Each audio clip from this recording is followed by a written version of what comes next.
nation, right? The Americans, here's us. This is our game book. It's the British game book.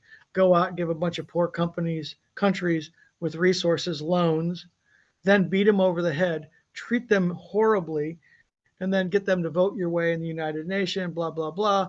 And all the resources flow through to private multinational companies who avoid taxation and always show up and ask the government to, essentially deploy troops for them somewhere, right? Right. So we get nothing when we play our game. China goes in, they build some roads, they build some ports, they provide loans. Generally speaking, their behavior is much better than ours because they're not preaching to them about their human rights. You Yeah. know, hey, Congo, there's no age limit. Put all those kids in that hole. It's okay. They don't care. What do? We run around and preach to the world. We ask them to vote against their interest on issues.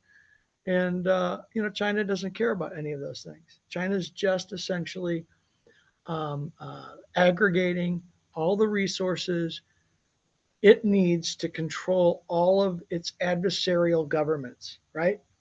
I mean, at the end of the day, with rare earths, with graphite, with nickel, with cobalt, with lithium, the list goes on and on. China's in a position to shut down the world, to Yes. shut it down, right?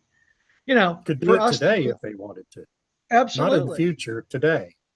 And by the way, that's a peaceful means of extracting, behavior or surrender. Right. For us to do the equivalent, look, we couldn't win a war in Iraq. We couldn't win a war in Afghanistan. Afghanistan. We couldn't win a war in Syria. We destroyed the country Libya. Uh, you know, this Ukraine thing is a comedy spectacle, and so how where is our influence? What is when push comes to shove? What do we have?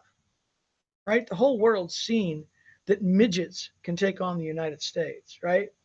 So they know that if you're willing to take the brunt of it for long enough, that America packs up and quits.